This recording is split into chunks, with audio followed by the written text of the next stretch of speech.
जनमेजय उवाच किमर्थं भगवान् विष्णुर्देवदेवो जनार्दनः गतः कैलासशिखरम् आलयं शङ्करस्य च नारदाद्यैस्तपो वृद्धैर्मुनिभिस्तत्त्वदर्शिभिः तत्र दृष्टो महादेवः शङ्करो नीलरोहितः। दिव्यानंद कल्याण गुणगण निलय भक्तवांछा कल्पतरु भक्तवत्सल शरणागत वत्सल श्रीमद् दशरथ नंदन कौशलराज किशोर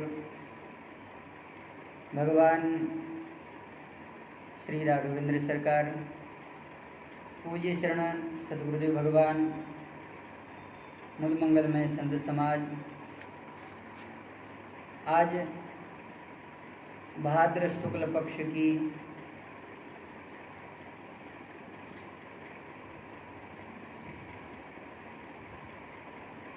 चतुर्दशी तिथि है, जो भगवान अनंत की समुत्पादयत्री है। भगवान अनंत की पूजा की जाती है। भगवान अनेक प्रकार के संकटों से इस पूजा में बने हुए 14 गांठ के सूत्र से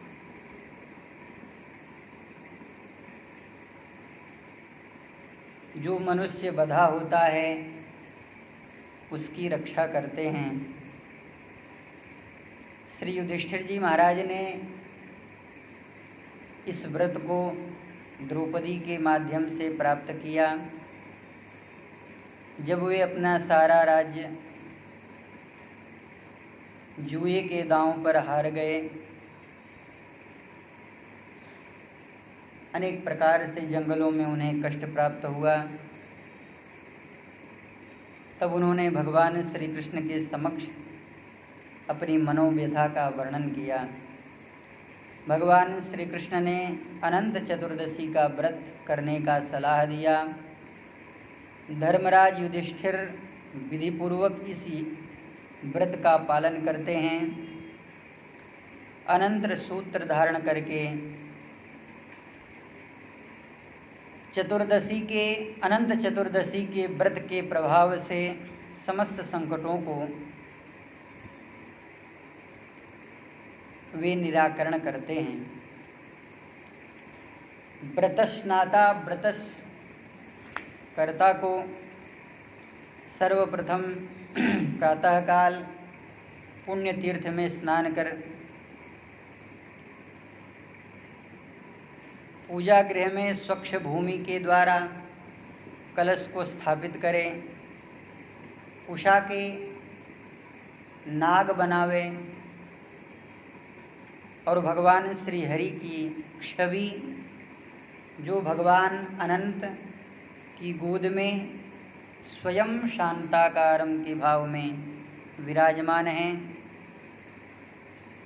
उन्हें उस पर शयन करावें। यह संभव न हो सके तो मूर्ति रखें, यह संभव न हो सके तो चित्र रखें और भगवान की ही मूर्ति में 14 गांठ लगा करके सूत्र को रखना चाहिए। प्रत्येक गांठ में मंत्र अनंताय नमः प्रणव शब्द से युक्त हुआ। इस प्रकार से भगवान की षोडशोपचार पूजा करें। पूजनोपरांत मंत्र पढ़ करके ब्राह्मण मंत्र पढ़े और स्त्री अपने पति के हाथ में इस 14 ग्रंथ युक्त सूत्र को बांधे। अनंत सागर महासमुद्रेन मगनान् समभ्युद्धर वासुदेव अनंतरूपे विनियोजितात्मा यनंतरूपान् नमो नमस्ते। पुनः ब्राह्मण को नैवेद्य सुंदर सुंदर सपरिवार प्रसाद ग्रहण करावे, इन व्रत की कथा को सुने, जिसे संक्षेप रूप में कहा जा रहा है। सुमंतु नाम के एक मुनि हैं, जिनकी पुत्री शीला है। वे अपने पुत्री की विवाह के लिए इन सुशीला की विवाह की बड़ी चिंता, पालन पोषण की बड़ी चिंता, इन्होंने दूसरा विवाह किया। विवाह में पत्नी मिली तो मिली, करकसा मिल गई। अपनी पुत्री को विवाह के योग्य जान करके मन में चिंतन ही कर रहे थे कि तब तक कौंडिन्य मुनि का दर्शन हुआ। कौंडिन्य मुनि ने कन्या की याचना की, मैं विवाह करना चाहता हूँ। अपनी पुत्री को इन्होंने उसे उन ब्राह्मण को दान किया। दहेज में मिट्टी के कुछ खिलौने थे,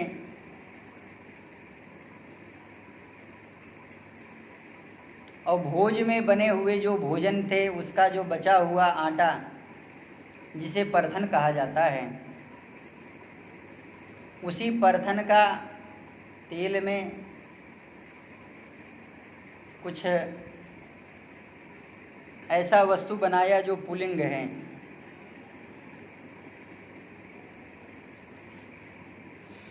रास्ते में जा रही थी, एक नदी पड़ा।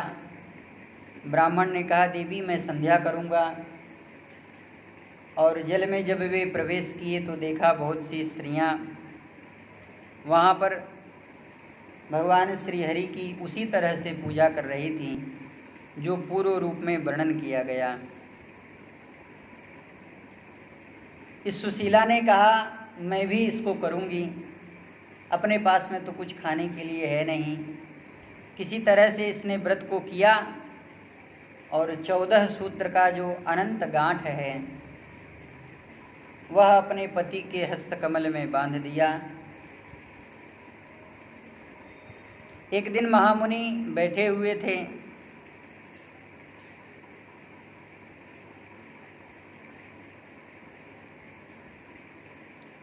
सियाराम स्वयं अपने हाथ में बांधा अपनी पति की रक्षा के लिए। एक दिन कौंडिन्य मुनि बैठे हुए थे वट की छाया में। इन्होंने देखा कि 14 सूत्र की एक धागा है और उससे पूछा कि देवी यह क्या है। इनको समझ में नहीं आया। उसने विनम्रता पूर्वक जबकि उत्तर ही दिया कि यह भगवान का पवित्र सूत्र है, लेकिन फिर भी महर्षि ने कहा, नहीं नहीं, तुम तंत्र कर रही हो, इसलिए मेरा मन तुम्हारे पास में सदैव लगा रहता है, लगता है कि तुम तंत्र करती हो। जबरन उस सूत्र को खींच दिया और खींच करके अग्नि जल रही थी, उसी अग्नि में जला दिया।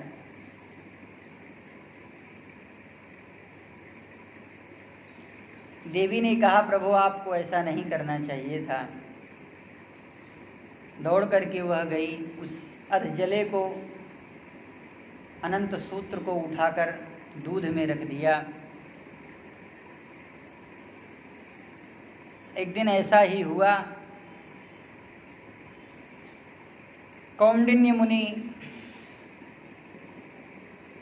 रात्रि में विश्राम कर रहे थे। इनके पास में एक गाय थी, गाय को सर्प ने आके काट लिया। 2 बैल थे जो भूमि का शोधन करते थे, वे बैल चुरा लिए गए। जैसे ब्राह्मण धनी बना था यत्किंचित संग्रह करके, फिर वह ब्राह्मण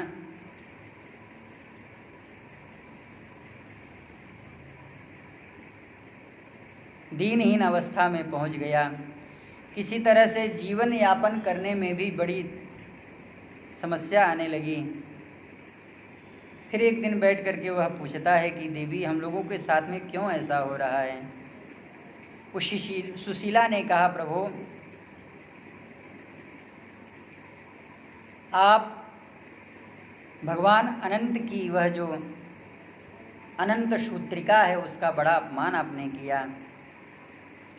तिरस्कार का फल है कि आप अनेक प्रकार के दुख को प्राप्त कर रहे हैं। एक गरीब ब्राह्मण का रूप धारण करके भगवान ने उसी व्रत का पुनः आदेश दिया है कौंडिन्य मुनि को। अनंत सूत्र का बड़ा स्वरूप वर्णन करके उन्हें सुनाया है, जिससे महर्षि पुनः उस व्रत को करने के लिए अपने पत्नी से कहते हैं और 14 वर्ष तक भगवान के आदेशानुसार इस व्रत को किया गया।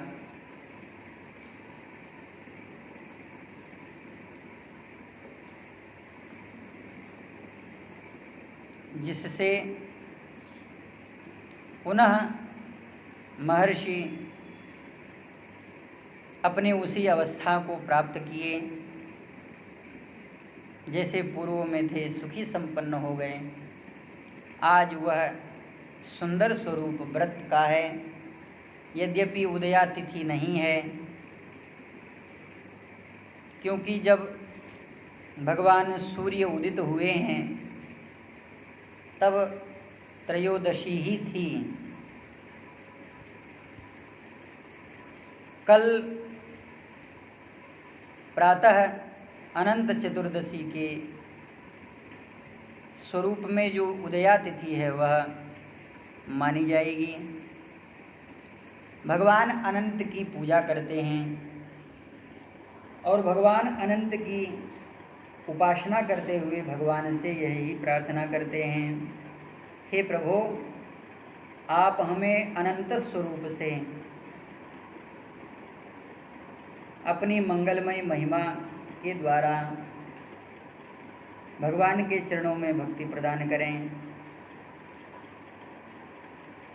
इन्हीं कामना के साथ भगवान अनंत के चरणों में पुष्पांजलि समर्पित प्रस्तुत प्रसंग में श्री कृष्णद्वैपायन महर्षि श्री वेदव्यास जी महाराज के शिष्य महर्षि वैशंपायन से राजा जनमेजय प्रश्न कर रहे हैं।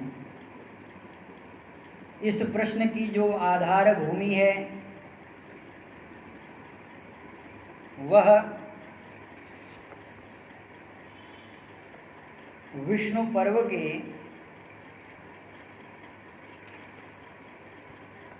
60वें अध्याय से युक्त है।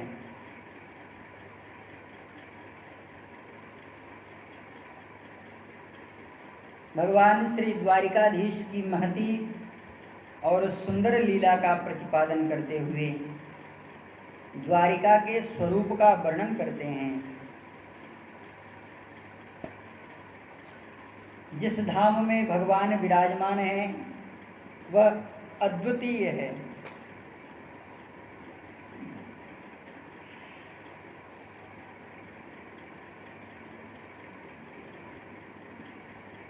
जिसका निर्माण विश्वकर्मा भगवान गरुणदेव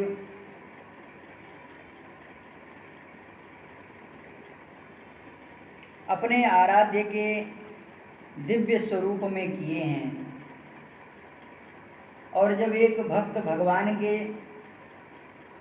लीला क्षेत्र का निर्माण करता है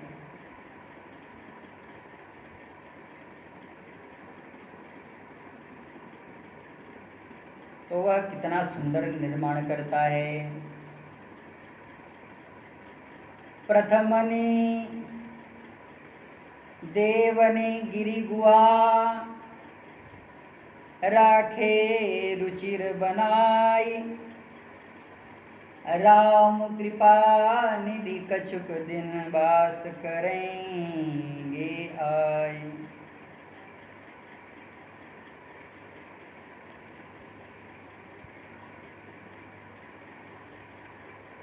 भगवान द्वारिकाधीश गरुण देव को आदेश देते हैं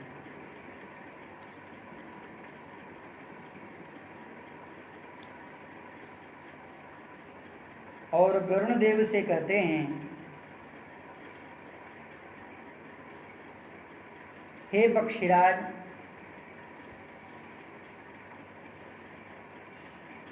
मैं इस अपनी मथुरापुरी को लेकर के चिंतित हूँ। यहाँ पर आए दिन किसी न किसी राजा का आक्रमण होता रहता है।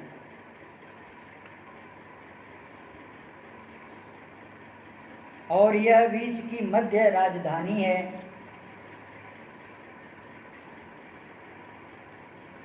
कभी दंतवक्त के कुछ दूत आते हैं, कभी शाल्व के,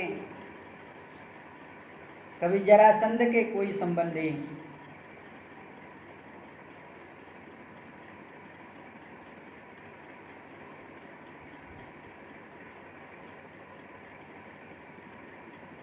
देखिए, भगवान अपने भक्त की प्रशंसा कर रहे हैं।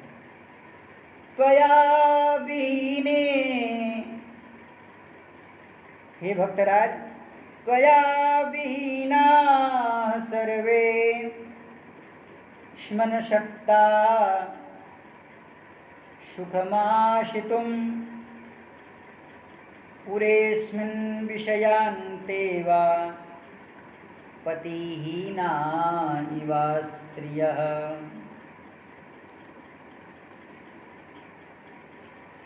जैसे कोई स्त्री अपने पति के बिना रहे।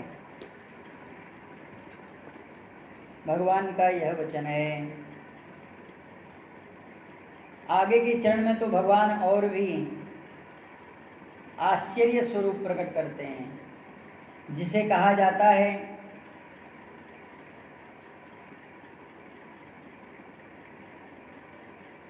ग्रंथ का वह स्वरूप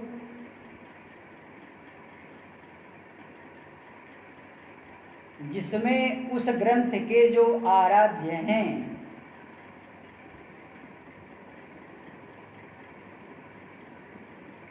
वे ही अपनी असमर्थता को व्यक्त करते हैं। त्वया विहीना, भगवान जब अपने भक्त की प्रशंसा करते हैं तो उसमें कोई खरी खोटी नहीं रखते हैं। जिस भक्त की प्रशंसा करते हैं, क्योंकि वेद भगवत प्रणम्य है, इसलिए वेद भगवान भी उस सम विषय रसता के भगवत भक्तों का बड़ा ही सुंदर वर्णन करते हैं।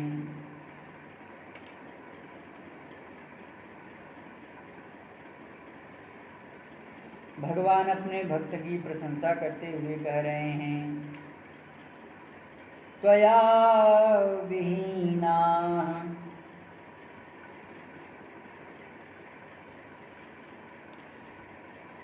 हे श्री गरुण जी महाराज, आपके विहीन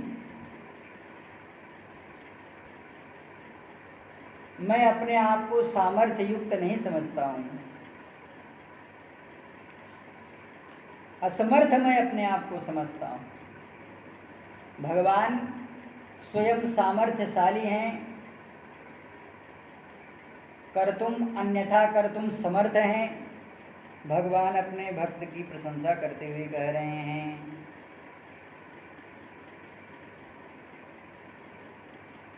मैं अपने भक्त को जो प्रदान करता हूँ वह मेरा भक्त मुझसे प्राप्त होने के कारण भी वह नहीं लेता। सालोक्य साष्टि सामीप्य सारूप्यई कत्वमप्युत दीयमानं न गृह्णन्ति बिना मत्सेवनं जना। भक्तवर श्री प्रहलाद जी महाराज करें, मामां प्रलोभय, मुझे प्रलोभन मत प्रदान करो प्रभु।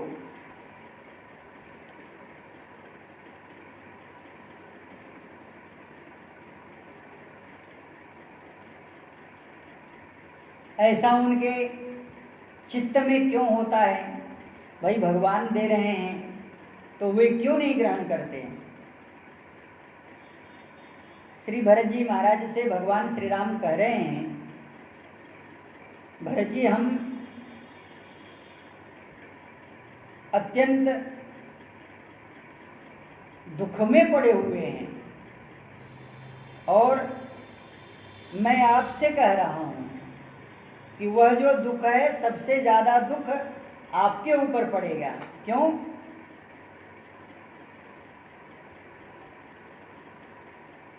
जिसे महारानी कैकेयी ने सुख समझ करके लिया था, वचन के रूप में, त्रिवाचा के रूप में, व्रत के रूप में, अटल स्त्री हठ के रूप में जिसे प्राप्त किया था, वह जो राजयोग है वह भयंकर दुख का कारण है। मैं यह जानता हूं, लेकिन फिर भी मैं आदेश देता हूं।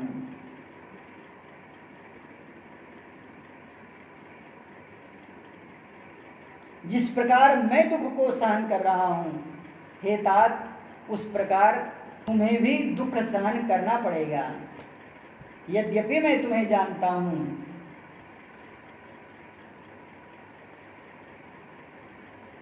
कि तुम्हारी अभी वह मनोभाव दशा दुख सहन करने की नहीं है।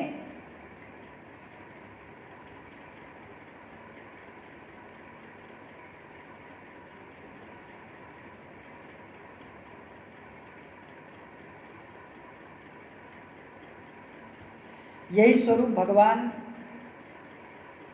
श्री गरुण जी महाराज से कह रहे हैं, हे विंतानंदन, सर्वेस्म न सकता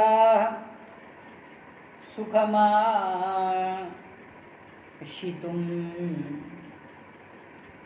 सुखम आशितुम न सकता। मैं सुख से रह जाऊं, मुझे यह विश्वास नहीं है, क्योंकि पूरेस्मिन् विषयांते, विषयांते यानी जितने भी राजवंश योद्धाओं का जो विपुल बृहद समूह है, वह श्री कृष्ण को ही अपना शूल मानता है।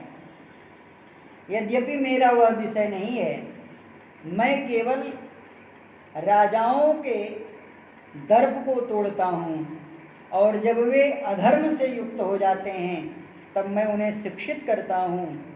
लेकिन पूरे अस्मिन् विषयांते, अस्मिन् पूरे, यह जो मथुरापुरी है,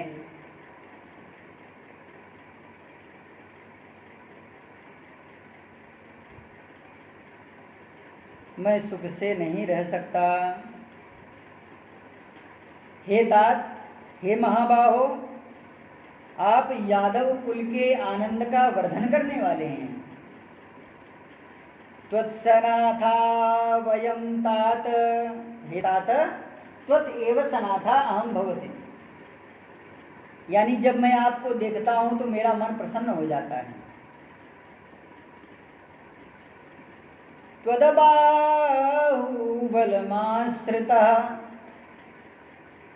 तुम्हारे दोनों भुजदंडों के बल पर ही मैं इस पृथ्वी पर विराजमान हूं। विभो में न नरेंद्राणाम शेंद्राणाम अपि मानद। यह बात इसलिए कही जा रही है कि कुछ ही दिन पहले एक यंत्रणा हुई है। साल व दंतवक्त्र, शिशुपाल, दुर्योधन, रुक्मी इत्यादि जितने शूरवीर योद्धा हैं, इन सब में यह मंत्रणा हुई है। यद्यपि जो द्वारिकाधीश होने वाले हैं, जिनका महा महिमामय मूर्धाभिषिक्त एक साम्राज्य, एक क्षत्र प्रदेश है, यद्यपि वह संकीर्ण है, लेकिन फिर भी वह अपने आप में अद्भुत है। वह किसी के झुकाने से झुकता नहीं, किसी के दर्प को वह देखना चाहता नहीं, इसलिए उसे झुकाना बहुत आवश्यक है। इसलिए भगवान स्वयं कह रहे हैं कि विभीमो न नरेंद्राणाम, ये दुष्ट राजा लोग मुझसे अब डरते नहीं हैं।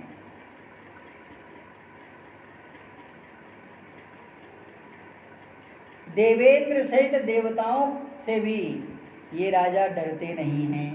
क्यों? इसका वर्णन हरिवंश पर्व में स्वयं महर्षि कर चुके हैं कि जितने दुष्ट हैं, जितने राक्षस हैं, यानी सतयुग के और त्रेता के जितने राक्षस हैं, सब के सब इस समय राजवंश में अवतीर्ण हो चुके हैं। कालनेमी नाम का राक्षस,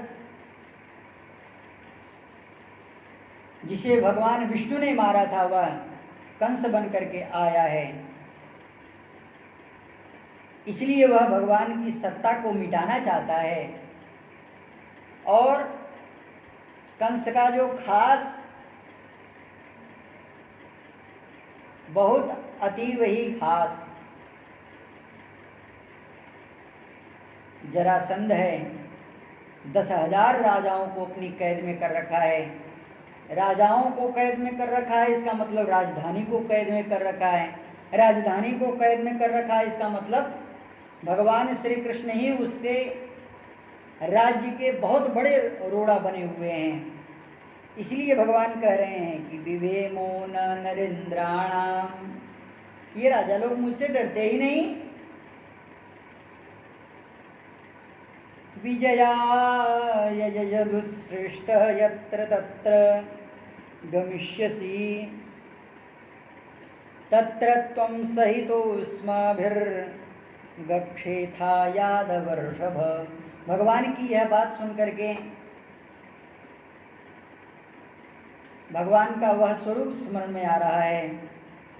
भगवान कह रहे हैं कि मंत्र सो देव प्रभु मोहि जेहि प्रकार मारऊं मुनि द्रोही। इसका मतलब कि मंत्र के पहले, भगवान ने मंत्रणा करने के पहले यह अपने मन में प्रतिज्ञा कर लिया है कि निश्चर ही न करहु मही भुज उठाई प्रणकीन। अगर श्री अगस्त्य जी महाराज कहें, हे प्रभु आप यह क्या कर रहे हैं? ऋषियों के समक्ष आपने प्रतिज्ञा कर ली और आप अब आकर के हमसे कह रहे हैं कि वह मंत्र प्रदान कर दीजिए। महर्षि वाल्मीकि से आप रहने का स्थान पूछते हैं, भरद्वाज जी से मार्ग पूछते हैं और अगस्त्य जी से मंत्र पूछते हैं।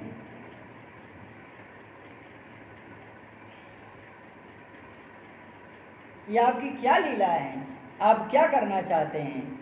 आपका लक्ष्य तो दिखाई ही नहीं देता। इसलिए तो भगवती श्री किशोरी जी कहती हैं कि प्रभु आप उन्हें मारने का संकल्प कर रहे हैं जिन्होंने आपका कुछ किया ही नहीं। बिना रौद्रेण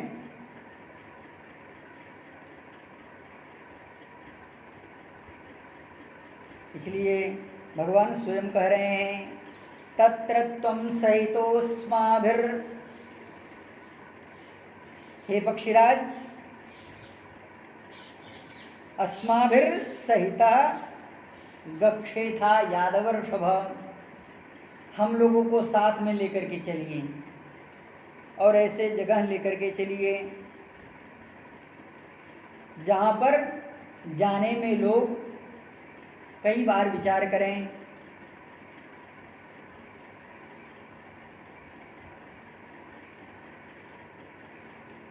मुझे यह भी मालूम है कि इस समय की जो राजस प्रकृति है वह मेरे विरोध में आना चाह रही है।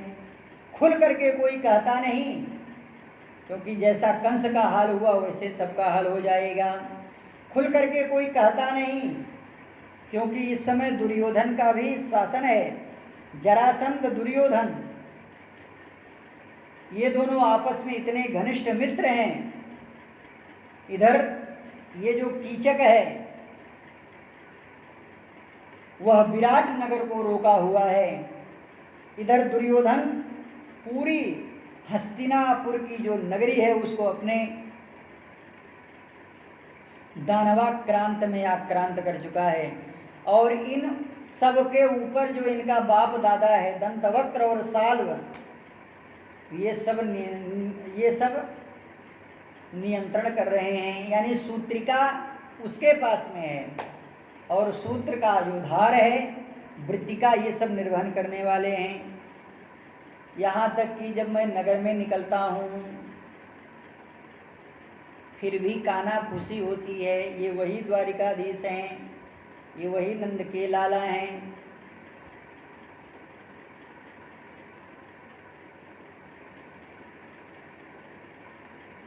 जो उखल में बांधे गए थे।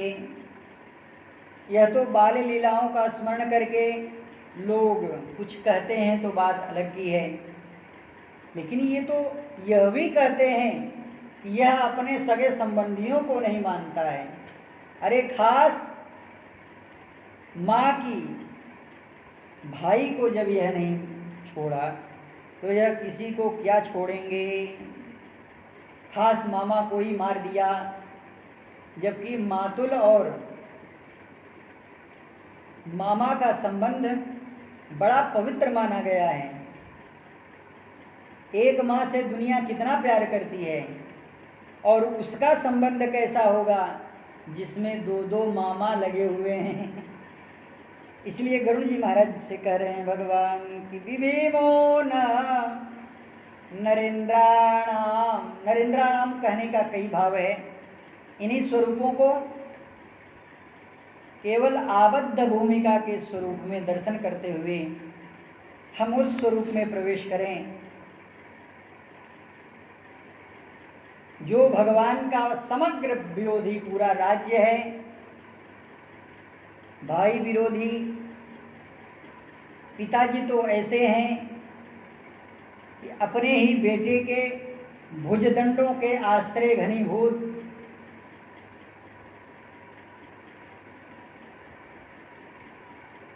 अपने जीवन का निर्वहन करने वाले हैं।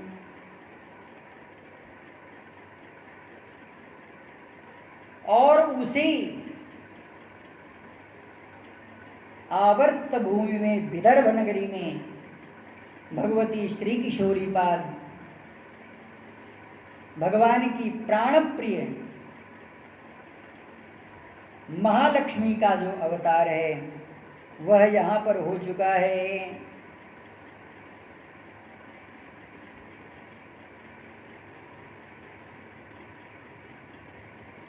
जिनकी मंगलमय चरित्र सुगंध, सुमन सुगंध, चरण सुगंध द्वारिका तक पहुंच चुकी है, ऐसी भगवती जो श्री किशोरी पाद भगवती रुक्मणी हैं, वे मन ही मन भगवान का स्मरण करती हैं और भगवान को मन ही मन वर्ण भी करती हैं। यह बात स्वयं भगवान द्वारिकाधीश, जिस द्वारिका में स्वयं भगवान ने विश्वकर्मा को बुलाकर बड़ी सुंदर सुदूर सुदृढ़ किला के रूप में परिणत कर दिया है,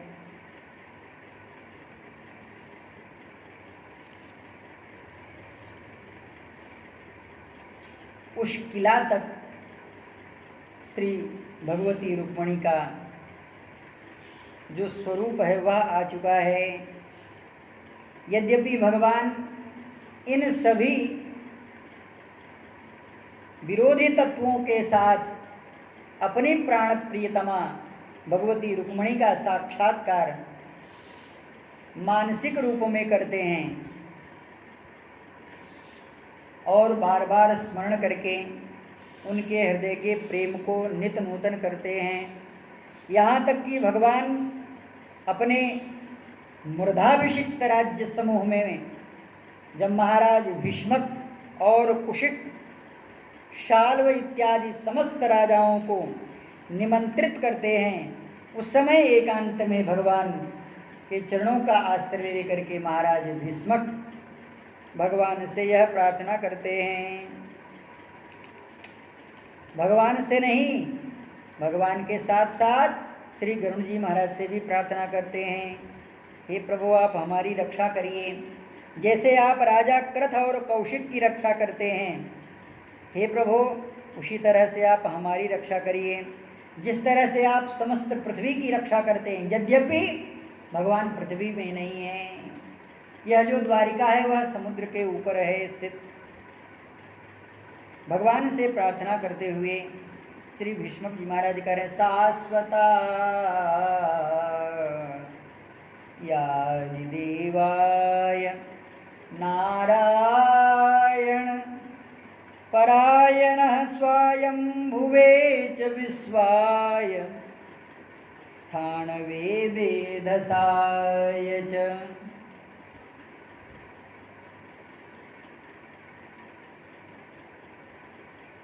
पद्मनाभाय जटिले दंडिने पिंगलाय च। भगवान का यहाँ पर नाम लिया जा रहा है, हे प्रभु आप पद्मनाभ हैं। भगवान भूत भावन के रूप में आप स्थावर प्राणी की रक्षा करते हैं, विधाता हैं, पद्मनाभ हैं और जटाधारी हैं, साथ ही साथ दंडधारी हैं। अर्थात हे प्रभु कुछ ऐसे आसुरी तत्व हैं, स्पष्ट रूप से मैं कहना नहीं चाहता हूं, मेरा पुत्र ही कुशंगियों के बीच में रह करके आपके महात्म का जो स्वरूप है वह न जान करके आपसे ही वह विरोध करता है। वैकुंठाय नमस्तस्मै अजाय परमात्मने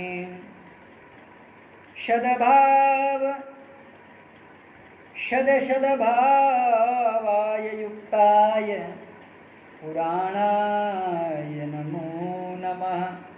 मैं आपका भक्त हूँ, हे प्रभु आप मेरे लिए सदा वरदायक बन जाएं, अर्थात जो मेरे मन में कामना है वह आप ग्रहण करें। महाराज जी यह बात ऐसी ही है, भगवान के सामने थाली रख करके और भगवान से कहे प्रभु आप भोजन कर लीजिए, और भगवान को समर्पित ही न करे, तदीयम वस्तु गोविंदम न कह करके यह कहे मैंने अपने पुरुषार्थ से मंदिर बनाया है और मैंने अपने पुरुषार्थ से आपको इस मूर्त के रूप में प्रकट किया है, अर्थात मैं पुरुषार्थशाली हूँ, आपको भोजन करना हो तो भोजन कर लियो, नहीं तो हम तो भोजन तो करवे करेंगे।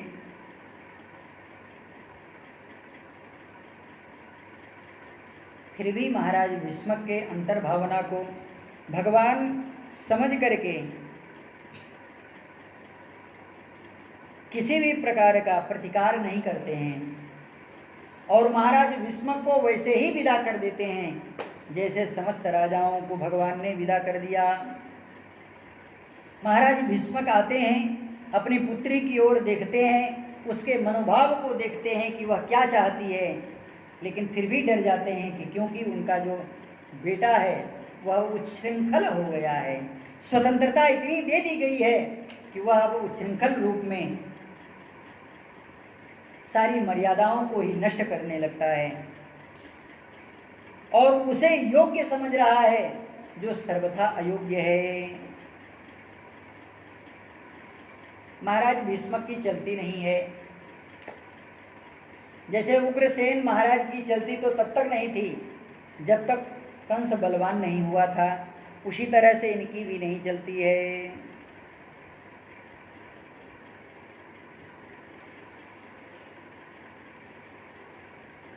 महाराज जी स्वयंवर हो रहा है, बड़ी बढ़िया बात, समस्त राजाओं से क्षमा याचना करें, भाई स्वयंवर ही उसे कहा जाता है जैसे वर को स्वयं कन्या ग्रहण करे। भगवती श्रुति कहती है यमय वृणुते सतेन लभ्य,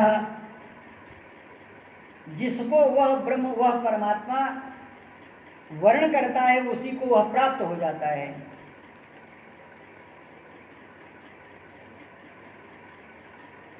अस्यताम आशीति दितम, वह जिसका है वह उसमें प्रवेश कर जाता है। श्री भीष्मक जी महाराज कहते हैं भवताम अवनीशानाम समालोक्य नयान्वितः वचनं व्याहृतं श्रुत्वा कृतका कृतवान् कार्यमीदृशम्। मैंने यह जो कार्य किया है आप सभी को निमंत्रित किया है, लेकिन मैं वह स्वयंवर नहीं देख पा रहा हूँ कि कन्या जिस वर को वर्ण करे वह नहीं देख पा रहा हूँ, इसलिए आप लोगों से क्षमा चाहता हूँ। सद्भिर्भवद्भिर्क्षन्तव्य वयं नित्यापराधिनः।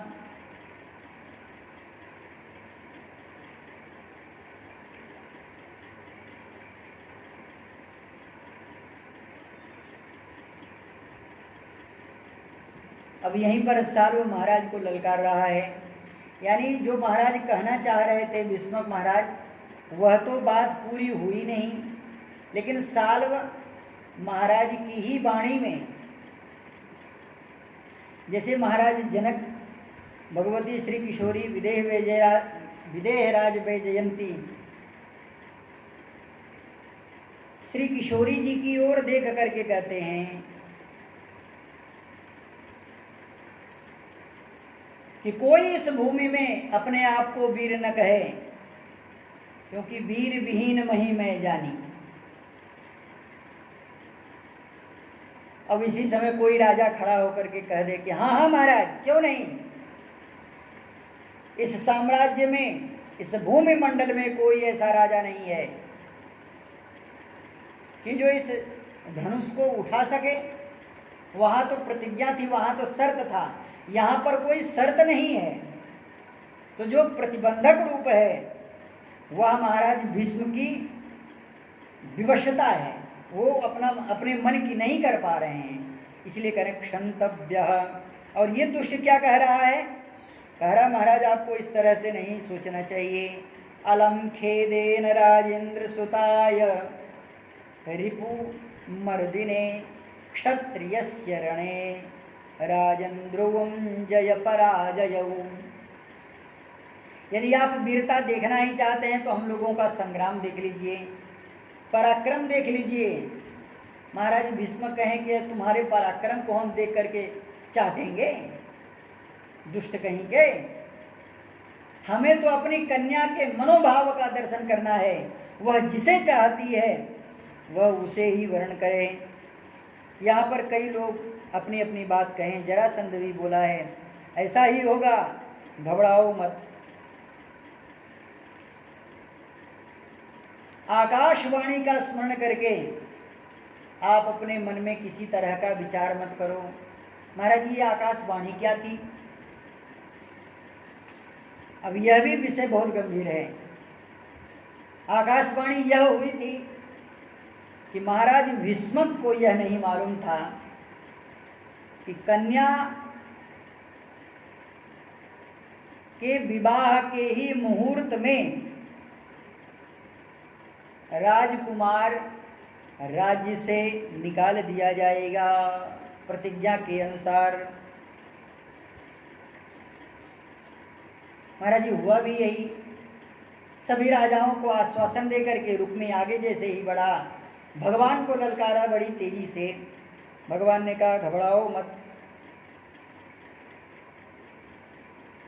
मैं तुम्हें वही स्वरूप समझता हूं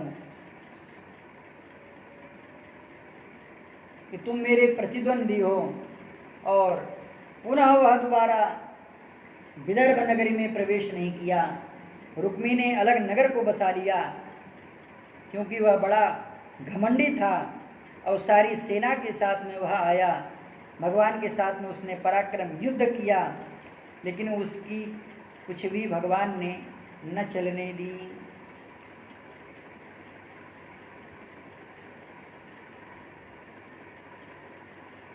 यहाँ तक कि भगवान ने अस्त्र भी उठा लिया था। भगवान ने अस्त्र उठा करके कहा, अरे रुक्मी सावधान हो जा। केशवस्वरितं दृष्ट्वा क्रुद्धो व्यादाय मार्गणैः धनुषक्षिक्षेद चाप्यस्य यातमानस्य रुक्मिणः। भगवान ने पूरा का पूरा मन बना लिया था कि अब इसको मैं मार ही दूंगा, क्योंकि वह क्षात्र धर्म के अनुसार भगवान को ललकारा था बड़ी तेजी से और कहा, है द्वारिकाधीश सावधान हो जाइए, कायरों की तरह क्यों भाग रहे हो। भगवान ने कहा, मैं कायरों की तरह भाग नहीं रहा हूं।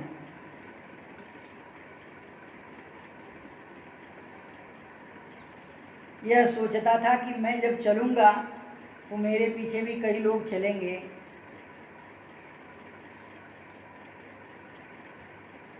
लेकिन आश्चर्य की बात है, कौन कहे युद्ध करने के लिए, कौन कहे इसके साथ में चलने के लिए। शिशुपाल के साथ सारे राजा शोक में डूब गए और इसके साथ में कोई गया ही नहीं। और बड़ी तेजी से यह घोषणा करते हुए यह कहा था कि तुम लोग घबराओ मत,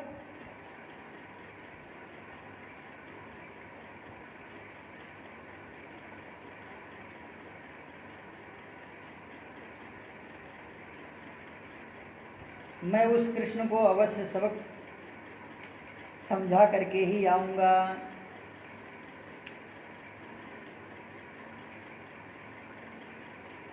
एवं प्रबोधितो मित्रैश्चैद्यो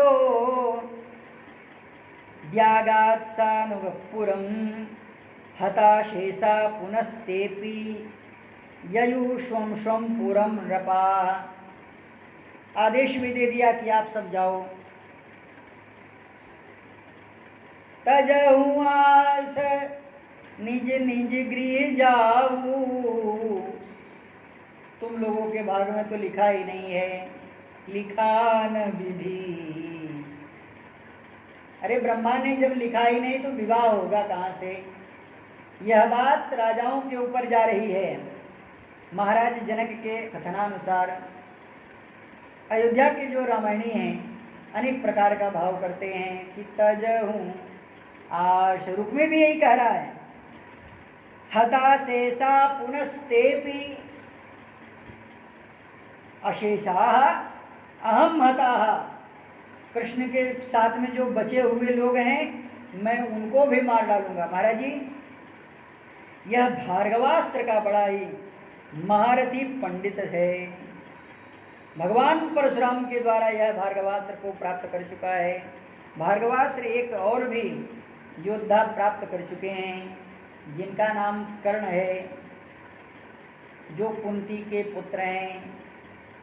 रथ भी प्राप्त किया है जिस विजय का नाम है विजय रथ ध्वज। उस रथ में चढ़ने के बाद कोई किसी से हारता नहीं है। महाराज जी,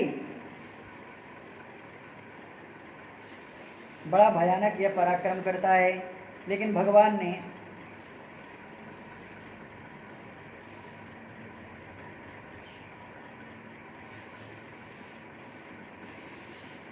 बड़ी तेजी से इसके ऊपर आक्रमण करते हुए इसको पकड़ लिया।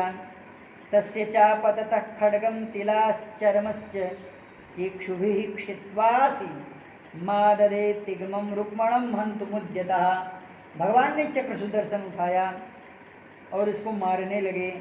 दृष्ट्वा भ्रातृवधोद्योगं रुक्मणी भयविह्वला पतिता पादयोर्भर्तुर् रुवाच रुक्मणीं शते। जिस व्रत के अनुष्ठान में भगवती माता रुक्मिणी भगवान श्री कृष्ण को प्राप्त कर चुकी हैं, उसी व्रत का यह प्रतिबंधक बना था। इसलिए माता ने कहा, हे प्रभो देवोगेश्वर प्रमेयात्मन देवदेव जगतपते हंतुम नारहसि कल्याणी भ्रातरम में महाभुज। देवी मैं मारूंगा नहीं इसे, लेकिन हाँ इसको दंड तो जरूर दूंगा। ऐसा कह करके भगवान ने महाराज जी रुक्मिणी को पकड़ करके उसका मूड मोड़ना शुरू कर दिया। चैलेन बद्ध्वा तमसाधु कारिणम समश्रुकेशम प्रवपन व्यरूथपयत। उसका महाराज जी भद्र करना शुरू कर दिए भगवान। श्री राम भद्रम नतोस्म्यहम्। इस तरह से भगवान को करते हुए देख करके दाऊ दादा ने कहा कि अरे ये क्या कर रहे हैं, इन्होंने तो भारी अपमान कर दिया। किसका? जो भगवान का सगा संबंधी है। और बड़ी तेजी से भगवान को डांटते हुए कहा, द्वारिकाधीश क्या कर रहे हैं आप? आपसे कौन संबंध रखेगा? अरे आप अपने पुत्र को नहीं रहने देंगे, आप अपने सगे संबंधियों को नहीं रहने देंगे, आपसे कौन प्रेम करेगा? भगवान से कौन प्रेम करता है? इस विषय को हम सब कल के प्रसंग में दर्शन करेंगे। श्री सीता रामचंद्र भगवान।